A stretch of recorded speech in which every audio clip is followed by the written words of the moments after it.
అసలు రావణుడంటే ఎవరో మీకు తెలుసా? రావణుడు బ్రహ్మవంశంలో 4వ తరానికి చెందినవాడు.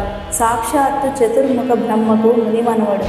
ఘోర తపస్సు చేసి దేవతలు రాక్షసుల చేతిలో చావు లేకుండా వరం పొందినవాడు. రావణుడు పిలిచిన వెంటనే శివుడు పలికేవాడట.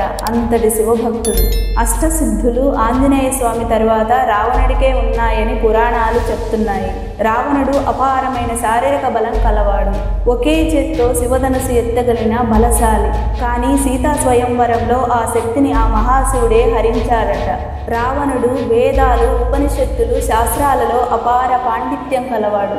మహాజ్ఞాని. అన్ని మంత్ర విద్యలు, మాయాశక్తులు తెలిసిన మహామాంత్రికుడు. రావణుడు అజేయ రథసారథి. పుష్పక విమానం, దివ్య రథాలు అవలీలగా సారథ్యం చేయగలడు. గద, ఖడ్గం, శూలం మొదలైన ఆయుధాలతో యుద్ధం చేయగల నిపుణుడు. రావణుడు దివ్యాస్త్రాల అధిపతి. పాశుపతాస్త్రం, బ్రహ్మాస్త్రం, నాగాస్త్రం వంటి అనేక దివ్యాస్త్రాలను అవలీలగా సంధించగలడు. అంతటి రావణుడు కూడా అధర్మాన్ని నమ్ముకున్నాడు కాబట్టి ధర్మస్వరూపుడైన శ్రీరాముడి చేతిలోని రామబాణంతో కుప్పకూలిపోయాడు. జై శ్రీరామ్.